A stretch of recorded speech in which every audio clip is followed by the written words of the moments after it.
Magandang araw po. Welcome to this episode of Men of Light for the fifth Sunday in Ordinary Time. Our gospel reading is coming from Matthew chapter 5, verses 13 to 16, and the title of our episode is Losing Our Flavor. Most of the important changes in our lives do not happen dramatically. They do not come with alarms, warnings, or clear turning points. Rather, they come quietly, almost invisibly. We rarely wake up one morning and decide, today I will abandon my values, or today I will stop being faithful, or today I will become careless with my conscience. What usually happens is far more ordinary. We get tired, we get busy, we get distracted. We tell ourselves we will reflect later, pray later, fix things later. So when so we begin to adjust. We soften our edges to avoid conflict. We lower our standards to survive pressure. We choose what is easier, safer, and more convenient. At first, nothing feels wrong. Life still looks the same. Faith still looks intact. But little by little, something inside shifts. Psychologists remind us that the human brain is wired for efficiency, not wisdom. Daniel Kahneman, in his book titled Thinking Fast and Slow, explains that we naturally prefer familiarity and least effort. Kumbaga tamad tayo. We avoid inner friction. We settle into what feels normal rather than what is deeply true. Over time, what once troubled our conscience begins to feel ordinary. What once stirred our hearts begins to feel distant. What once demanded courage begins to feel optional. Drifting in this sense is not rebellion, it is gradual accommodation. And that is why Jesus' words today are so gentle and so serious. He says, "You are the salt of the earth. But if salt loses its taste, with what can it be seasoned?" Jesus is not scolding, he is awakening. He is inviting us to notice something subtle, the quiet ways we change, the slow ways we lose our flavor, the noticed moments when faith remains, but the fire fades. And this is where today's gospel meets our lives. Our discussion for this episode will be divided into three parts. Part 1, when our faith dilutes. Paano ba lumalabnaw ang ating pananampalataya? Part 2, why good people lose their saltiness or their flavor? Bakit kumukupas ang alat o saysay ng mabubuting tao? And part 3, recovering our flavor in a distracted world. Muling pagbawi ng ating lasa sa isang mundong puno ng ingay at distractions. And there you have it. Ngayon po, pakinggan muna po natin ang ating gospel reading coming from Matthew chapter 5, verses 13 to 16 to be proclaimed to us by Judge Jovay Rosario Mercado.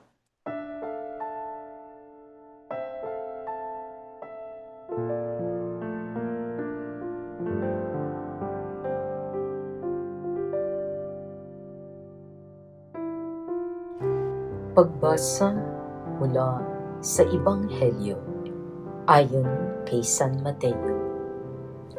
Noong panahong iyon, sinabi ni Jesus sa kaniyang mga alagad, "Kayo'y asin sa sanlibutan. Kung mawalan ng alat ang asin, paano pang mapapanauli ang alat nito? Wala na itong kabuluhan, kaya't itinatapon na lamang at niyayapakan ng mga tao. Kayo'y ilaw sa sanlibutan. Hindi may tatago ang isang lungsod na nakatayo sa ibabaw ng burol. Walang nagsisindi ng ilaw at naglalagay nito sa ilalim ng takalan. Sa halip ay inilalagay ito sa talagang patungan upang matanglawan ang lahat ng nasa bahay. Gayon din naman, dapat ninyong paliwanagin ang inyong ilaw sa harapan ng mga tao upang makita nila ang inyong mabubuting gawa at papurihan ang inyong amang nasa langit. Ang mabuting balita ng Panginoon.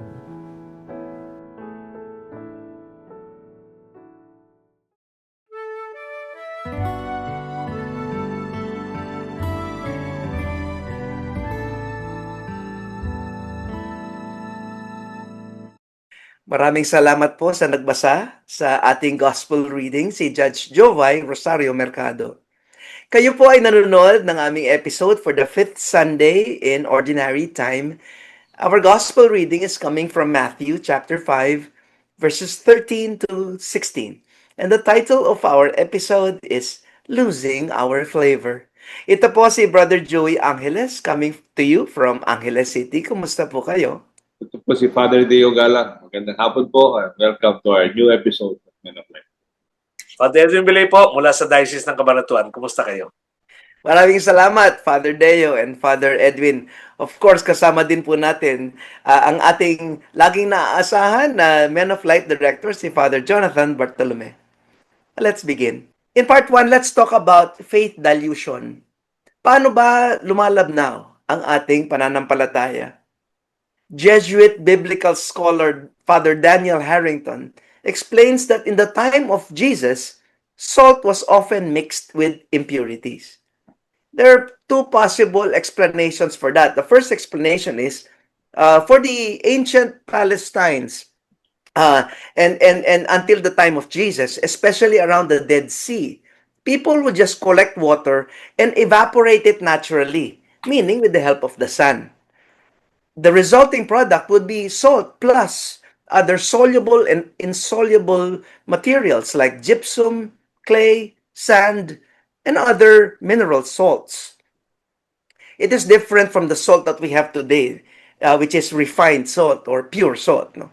Well, the second explanation there, possible explanation there, is that since salt was a very valuable commodity, in fact, from the word salary, from the word salt comes the word salary. Diba? It was very precious. So the traders would mix with the way it's similar to our traders now for rice. They mix the expensive rice with the cheap rice.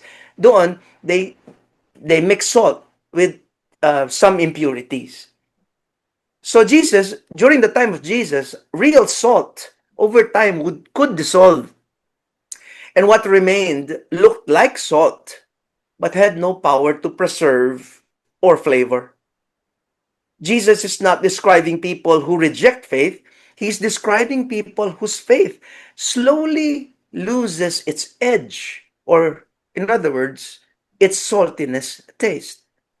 Externally, nothing seems wrong. They still pray. They still attend church. They still speak the religious language, but internally, something has weakened. Yes, Father Day, what do you think? Masaya ako dito sa very subtle itong discussion proposed by Joey, Brother Joey, kasi without being careful, parang ganyan siguro yung how the devil acts. Konti-konti. Hindi ka binibigla. Hindi ka, parang you will not jump out of the situation kasi matatakot ka.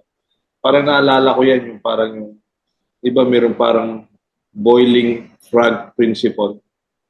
Yung parang nandiyan ka lang sa tubig, okay lang, then it's being warm without noticing it. Hanggang the frog will be cooked. Parang the body adjusts. Okay lang yan. Okay lang naman eh. And then we begin what they call internal gradual slide. It can be incremental, konti-konti. The moral decline, the erosion that is gradual, or even that degradation that we experience without noticing it.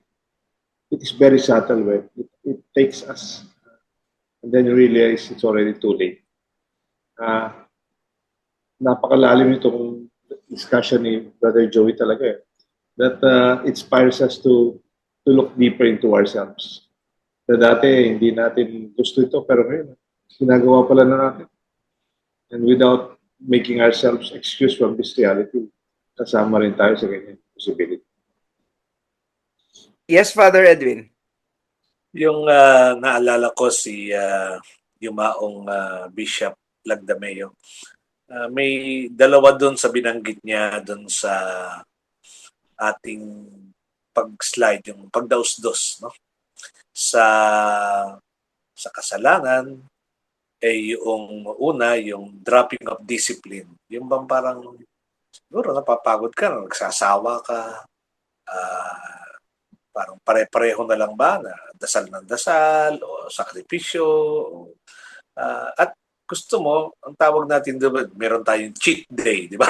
Cheat day. Hanggang sa napansin mo, puro cheat na lang, nawala na yung discipline, ano? Dahil parang tinikman mo uli yung dati, so pwede naman pala, hindi naman pala magkakasakit o okay lang. At mas masaya ako. So ba't ko itatanggi sa sarili ko to? So parang yun nga, sabi ni Father Dio, yung dahan-dahan dumadausdos ka no? Doon sa katotohanan na teka muna, mukhang bumalik na ako sa dati at mukhang mas worse pa yata. Napabayaan ko. Nawalan ng tawag doon, hindi na puro, hindi na dalisa yung aking mga layunin sa buhay kaya nagkaganito. Yun yung naisip ko habang dinidiscuss mo ito, Brother Joey. The philosopher Soren Kierkegaard once warned that the greatest danger to faith is not hostility, but familiarity. Hindi pagkapuot, kundi pagiging pamilyar. Kapag ang mga banal na bagay ay naging karaniwan, paulit-ulit, at nawawalan ng lalim. Kapag nasanay tayo sa Diyos, tumitigil na tayong mabago ng Diyos. Ang pagluho ng ating moralidad ay bihirang magpakilala. Madalas ay dahan-dahan itong pumapasok sa pamamagitan ng maliliit na kompromiso. Minsan lang naman, o kaya ginagawa naman ng lahat ito o kaya hindi naman ito big deal, di ba? O kaya karapat-dapat naman akong magpahinga. I deserve a break, kumaga sa Ingles. Sa paglipas ng panahon, namamanhid ang ating espiritual na panlasa. Father Deo, you want to add anything? Ang naalala ko, Father, minsan, even yung sinasabi mong maganda to, yung when we become used to God, we stop being transformed by God. Yung when we are emotionally flat, routinary, and ordinary. Maganda rin kasi because malaki tayo simbahan. We standardize things, And the point it becomes systematic. And without you choosing it would continue anyway. Kahit minsan hindi ka disposed, ang tawag yan, ecclesia supplet. The grace of the church will cover that. But that should be an exemption than the rule. Pero pag madalas nangyayari, yung tuloy-tuloy naman to. Basahin ko na lang sa misa without any choice. Without me choosing it will continue anyway. Nasa sistema na yan. Parang like in an office, no? Tuloy-tuloy lang naman. Then your choice, your participation is no longer part of it. Parang nawawala na yung passion, even the grit to do this by choice every day. Yun yung nakakatakot Parang automatic na lang. And pati yung pagsisimba and everything that we do, yan, that becomes an internal loss. The gospel ko, parang nawawala na yung Nazareth. Gradually. Father Ihabol Edwin, ko, meron kayong gustong idagdag? ihabol ko yon yung pwedeng mangyari talaga na you just go with the motions, ano? Yeah. Parang mechanical, na parang automatic, na parang wala nang pakiramdam. At nandun ka dahil nakasanayan na dapat gawin. So, kahit parang wala kang passion, wala kang drive to do it, you have to do it, pero parang wala ka ron. Parang sumasabay ka lang sa kung ano yung kahapon, kung ano yung isang linggo, nang parang ala ka ron. The self is not there. You're just parang mimicking, mechanically, whatever. At wala nang lasa. Walang lasa yung ginagawa. At malungkot yun pagka dumating ka doon. Maraming salamat, Fathers. When we come back in part 2 of our discussion, we will take a look at how people with sincere intentions, with prayerful beginnings, with genuine love for God, slowly lose their spiritual edge. In other words, their saltiness. Magbabalik pa po ang Men of Light. Please stay with us.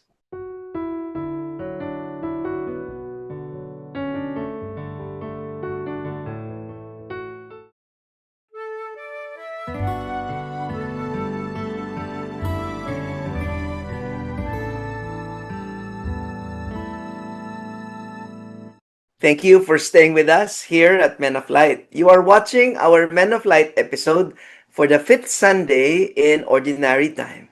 Our gospel reading is coming from Matthew chapter 5, verses 13 to 16, and the title of our episode is Losing Our Flavor. Kasama rin po natin sa ating kwentuhan si Father Deo Galang at si Father Edwin Belay. At ako po ang inyong lingkod, Brother Joey Angeles. Modern psychology helps us understand why this happens even when when intentions remain good. James Clear, in his book Atomic Habits, writes, "Every action you take is a vote for the type of person you wish to become. However, the reverse is also true. Every small compromise is a vote for the person you are slowly becoming." We don't collapse morally in one moment. We slide through hundreds of tiny decisions. Yung bang maliliit na kompromiso. Social psychologist Philip Zimbardo reminds us that environments shape behavior more than personal intentions. Good people placed in unhealthy systems usually absorb the system's values unless they intentionally resist. Nabubuhay po tayo sa isang kulturang punong-puno ng maling prioridad. Yun ang impurities. Pinapahalagahan ang bilis kaysa sa lalim, forma kaysa dangal, ginhawa kaysa tapang, ingay kaysa katahimikan, pagsang-ayon sa iba or social approval kaysa katotohanan, truth. Without realizing it, we start thinking like the culture. We begin excusing what everyone excuses. We take as normal what once disturbed our conscience. Yes, Father Deo. Yeah. Sometimes even for the young, they can be so attracted with the modern values. Sa pogi-pogi niya. Ganda ng kotse niya. Siya, vice president pala ng kumpanya. Ang ganda niya magsalita, magaling. But these are good. These are good points. Especially if you're choosing someone to marry, di ba? Pero kami, ang tanong, pogi siya, no? Tapat naman kaya siya? Ang ganda ng kotse niya, no? Pero may pakundangan kaya sa iba? There's the sense of compassion. Vice President siya ng kanyang kumpanya, oh, pero meron ba siyang nararamdaman para sa ibang tao? O meron ba siyang respeto sa kapwa, lalo na sa mga mahirap, mabababang pwesto? Parang Brother Joe is asking us to to see deeper into the obvious, but to regularize, tawag nito yung old-fashioned values that we cling to. Minsan kasi ito, it does not show itself fully, but they are actually essential. Yung, Father Edwin? itong dilute, yun nga, parang sabi mo nga, lumalabnaw. Kasi di ba, sa mga pondahan, napapansin mo, pag bibili ka ng juice, halos puti na, hindi na dilaw kasi sa dami ng tubig at yelo. At o kaya kasi para dumami, di ba? Kaya yung buko, lasang tubig na, ala na yung buko, yung juice ala na, no? Parang ang naiisip ko rito yung mga commitments natin, yung ikaw bilang may asawa, kami bilang pari, no? As time goes by, no, parang yun nga, nadadilute. At bakit nadadilute? Kasi parang nababawasan. Siguro andun yung pagmamahal, kaya lang yung mga expressions nito para manatili, nababawasan eh. Halimbawa, syempre, nung nililigawan mo, yung mga pangalan ng asawa mo, si Lina. Siyempre, di ba? Flowers, love letters, dates, no? Lahat yun gagawin eh, di ba? Pero pagka asawa mo na, yun nga, date ko pa ba to? Asawa ko na? O bibili ko pa ba to ng, asawa ko na to, bakit pa? Ganon din sa pari eh. Kumisa, pari na ako, ba't pa ako magbibilyaryo? Bakit pa ako magre-retreat?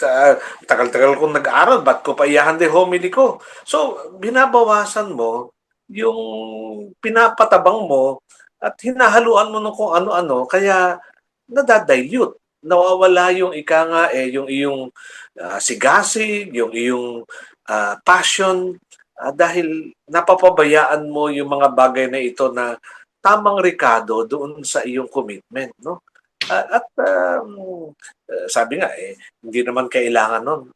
Ang kailangan naman talaga ito lang. Pero hindi masarap yung sinigang na asin lang, di ba? Dapat may mga gulay. Dapat talaga asikasuhin din yung mga rekado na yon. Much of our drifting o yung pagkaligaw ng landas happens unconsciously. And yet, even while our religious identity remains, our inner fire can fade. Unti-unting naglalaho ang apoy ng ating kalooban. Salt that loses its taste still looks like salt, but it no longer transforms anything. Theologian Henry Nouwen warned of spiritual superficiality. Mababaw na espiritualidad, panlabas lang na pananampalataya. A life full of religious activity but lacking in interior depth, silence, and real conversion. We become busy for God while slowly becoming distant from God. And when this happens, faith becomes thin. We still believe, but we no longer burn. Ika nga. Jesus is not asking for perfection. He is asking for authenticity. Ang hinihingi niya ay ang pagiging totoo. Because salt does not need to perform. It simply remains salt. Light does not advertise itself. It simply shines. Yes, Father Deo. Napansin ko when Catholics want to be active in their faith, they are introduced and they are ushered into organizations ng parokya, which are structured, of course. Maganda naman. Mayroon nga kilalang matanda dito. Wala siyang kasama. Why don't you join this group para may kasama? That's also good. Pero at times when you are too much organized, up to the point everything's already organized. Ang gano'n yun. Ito yung grupo namin, ito yung uniforme namin, ito yung schedule namin, ito yung activity namin. Parang nawawala yung the joy of giving yourself every day when you were going to Mass lamang by your choice and without any function. I think Jesus did not build an organization. Maybe Jesus is not a management person. It's just he left us a community where there are brothers, sisters, and we celebrate life itself more than systems that are already given. Sabi nga ni Father Edwin, parang given na eh. then you begin to lose that sense of choice, and gradually parang you're losing the faith without noticing. Father Edwin? Pwedeng mangyari rin na sumobra ka ng alat. O kaya nakakasilaw ka na bilang ilaw. Siguro yun nga, yung hihilingin natin, yung tamang timpla. Yung sakto lang na kasi kapag nasobrahan, hindi na rin masarap. Hindi na rin magandang tingnan. So, siguro yung hinihingi na natin hindi ka malabnaw, hindi ka malapot. Yung tamang timpla. At yun yung parang siguro susi ng buhay na masaya. Gusto ko yun, Father Edwin. Tamang timpla. Jesus does not expose our weakness to shame us. He reveals it to heal us. The question is no longer why we drift, but how we return. And that is where hope begins. And we will tackle this in the third part of our kwentuhan. Magbabalik pa po ang Men of Light. Please stay with us.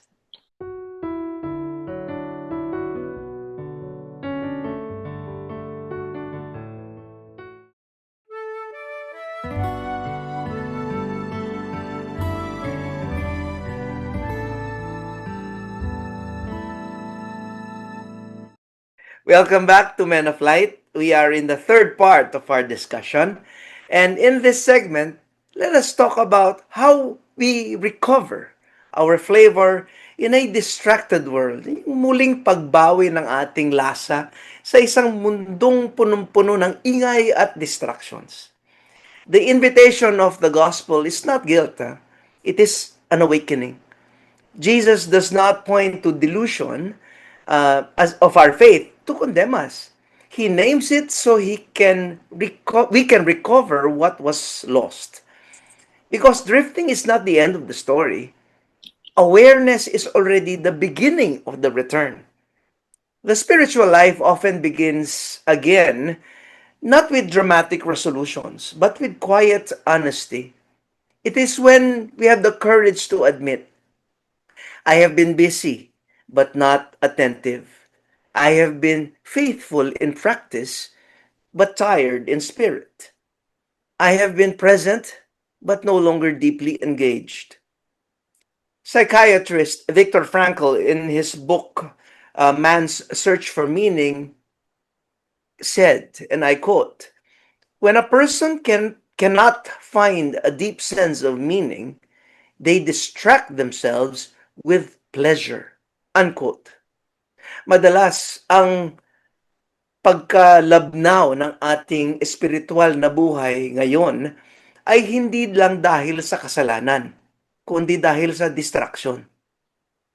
Lagi tayong abala, pero bihirang tumahimik. Lagi tayong konektado sa pamamagitan ng internet, pero kulang sa ugat. Lagi tayong maraming alam, pero konti ang nababago sa atin. Father Deo? The modern day HR, human resource terms, parang may expression ngayon sa mga nagtatrabaho. Yung parang tinatawag silently resign or even internally resign. Hindi naman siya sumusulat ng resignation letter, hindi naman siya rebelde. In fact, pumapasok sa trabaho araw-araw, naka-uniforme, on time. Naka-bandik lang. Nandiyan sa lamesa niya, busy, pero internally resign. Parang wala na. Kailangan kong pumasok kasi kailangan ko ng sweldo. Dito kasi wala akong choice. Wala namang pupunta ng ibang trabaho. Better that what I have now. But that is most difficult. Sige, sabi nga, Jesus, you'd rather be hot or cold. Pag nasa gitna, I will spew you out. You become some compromised in terms of your sense of commitment and passion. Nakakatakot minsan ng ganito. Lahat na tayong mga Pilipino, we just keep quiet para nang walang usapan. I'll just be there. I will just be drifting. And I think on the other side, positively, I hope you can also participate quietly by making a choice every time. Naalala ko yung isang pare nag-comment na halata mo raw yung mga bagong pare kasi sa gestures nila, para silang assumption, no? Matataas yung kamay. The Lord be with you, mataas eh.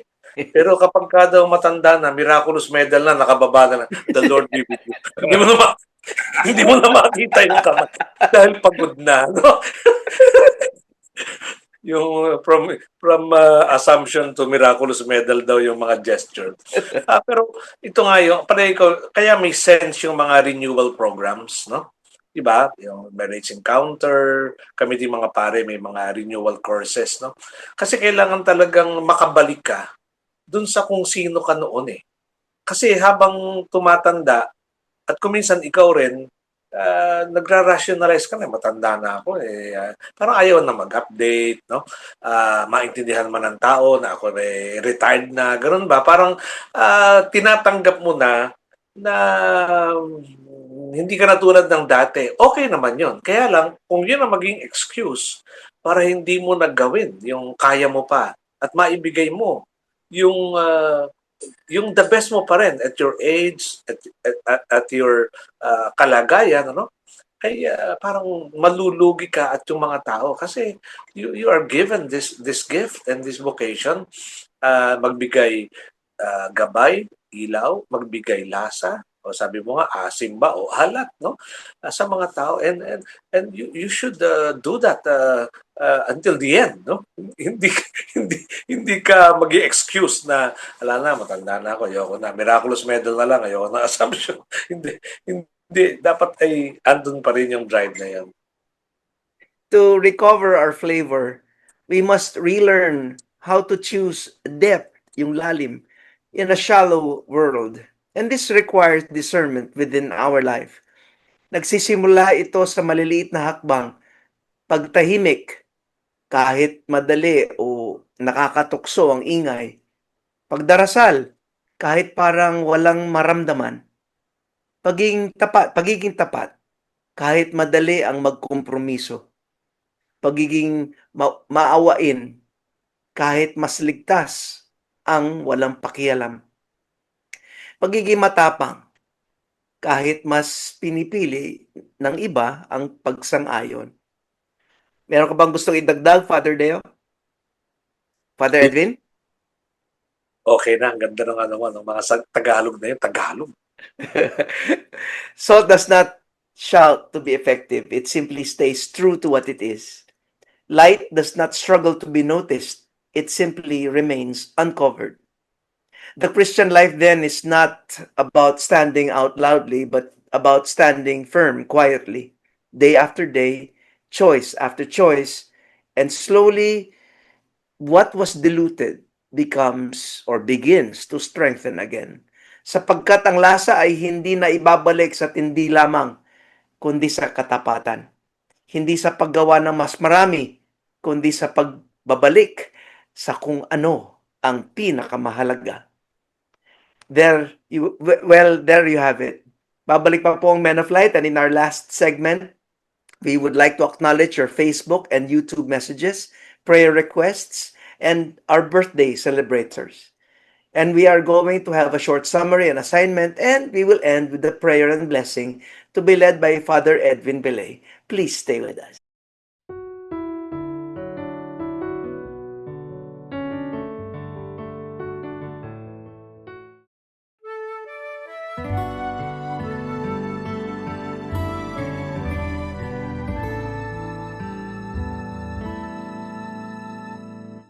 Thank you very much for staying with us at Men of Light, at maraming salamat sa pakipag-ugnayan sa amin through your Facebook and YouTube messages and prayer requests. We are going to start with Father Deo for some messages you sent and the acknowledgement of our birthday celebrators from our community. Father Deo? Thank you, Brother Joey. Maraming salamat po sa ating mga regular community sa Men of Light, especially sa Facebook community. Si Brother Edgar Yap, his 3 levels of happiness are external for things we can see, hold, and even achieve by our own, but is only temporary. Also, the internal happiness, knowing what we did this right, direction and purpose in life. And then sabi niya, may katlo yung grace. Something we do not achieve but receive goes out through us in God's name as the founding and source of the blessing. So true happiness does not begin with what's in our hand, but in whose hand we are in. Thank you very much, Brother Edgar Yap, for that reflection. Of course, our community sa Men of Light, sina Kultura, sina Doris Lopez, and so from John Basil Tungo. He quoted the poem from Marian Williamson, and papasalamat sa reflection ni Brother Bong Roque. Sina ganun din kina Dora Lopez, at saka si Zenny Alberto. They are very happy. Siguro talagang galing-galing ng write-up ni Brother Joey. Thank you, Brother Attorney Bong Roque. Sina Zenny Alberto, Elizabeth Curaming, and also Ate Bell sa Tigpang. And also, from our YouTube feedbacks, thank you kay Nili Maximo, Prima Sabado, Emily Kabukit, and then also from Nev Ocham. So all of these are our friends at Facebook and YouTube that continually remain in our reflection side of their feedback, and kailangan ho natin ito. Maraming salamat. For our birthday celebrators, for the priest of Archdiocese of San Fernando, Pampanga, February 8 to 14, si Father Rafael Sadek Paras, tuloy patag ng Father Dixie. Birthday niya February 8, Paris po ng Mexico proper. So, happy birthday, Father Dixie. And yung kabalen ko, si Father Jesus Salvador, Father J, February 10. Happy birthday, kabalen, J.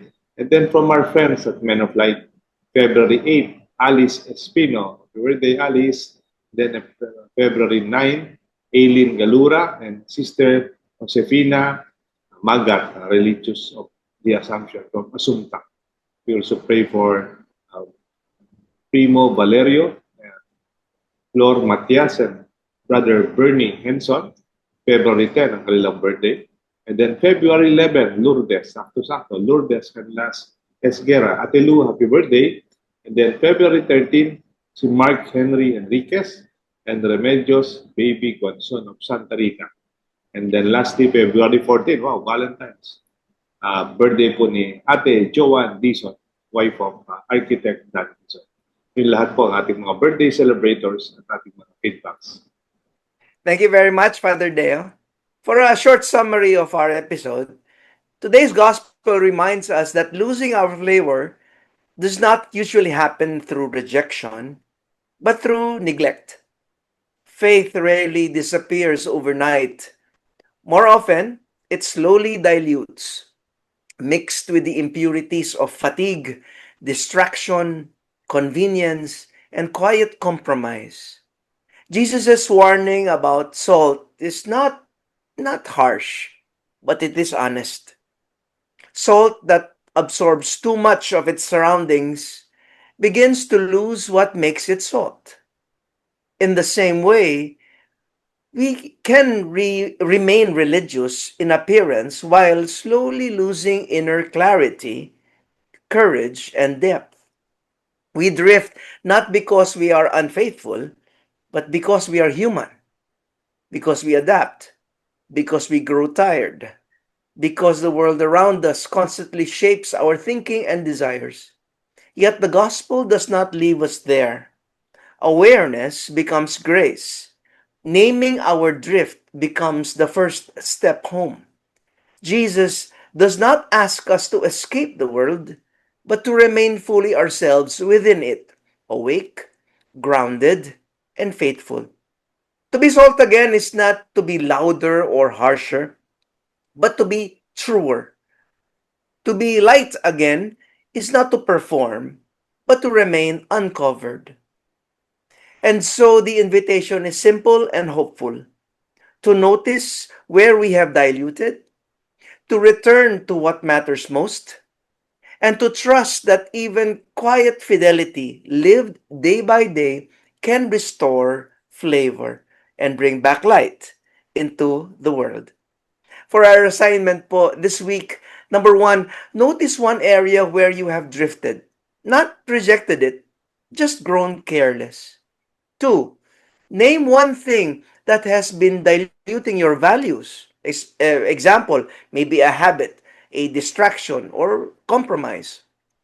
And number three, do one small thing to return: a moment of prayer, an act of honesty, a choice for mercy, or a quiet act of courage. No pressure, just intention. Because faith regains its flavor one small choice at a time. And now we move to the prayer and final blessing to be led by Father Edwin Belay. Father Edwin. Muli po nating ilagay ang ating mga sarili sa piling ng Diyos.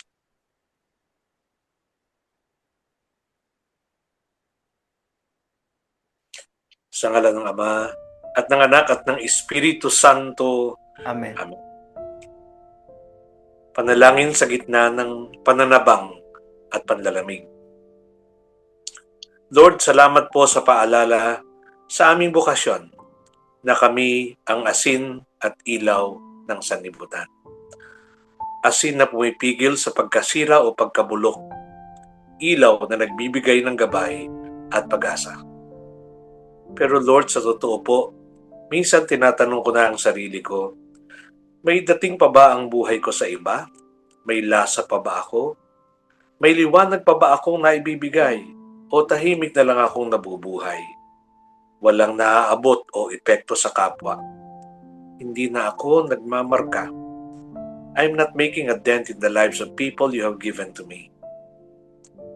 Ang asin at ilaw ay kapwa may epekto. Nalalaman kung may asin at kung may ilaw. Nagbibigay ng alat ang asin at nagbibigay ng liwanag ang ilaw.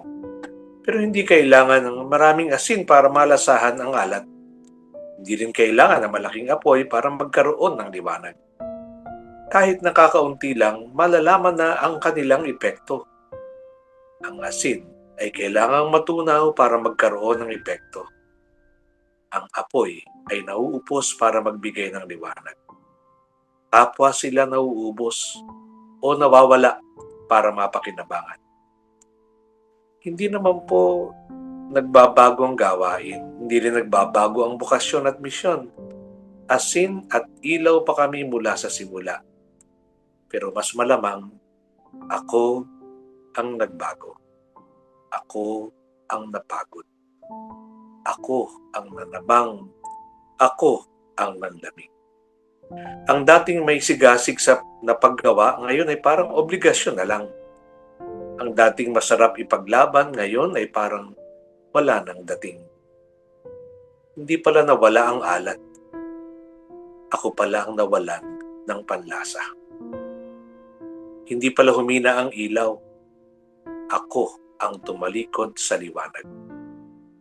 Lord, inaamin ko po ako nagkulang. Ako ang hindi lumaban. Mea culpa. My bad. Katulad ng bumbilyang dati maliwanag, ngayon ay aandap-andap na lamang. Nauupos na, baka nga pundido na. Ang dating tanglaw, naging panglaw. Ang sabi mo nga, Panginoon, aanin pa ang asin kung wala ng lasa. Aanin pa ang ilaw kung wala ng liwanag. Sa trabaho, sa relasyon, sa pag-aasawa, sa paglilingkod, kahit sa bukasyon, posible talagang manlamig. Pwedeng manabang. Pero salamat, Lord, dahil hindi ka katulad namin. Kapag kami ay sobrang alat, hindi mo kami iniluluwa. Kapag kami nakasisilaw, hindi mo kami tinatalikuran. Kapag kami ay wala ng liwanag, hindi mo kami tinatapon. Ituro mo po sa amin ang tamang timpla. Yung alat na may malasakit, yung liwanag na may kababaang loob.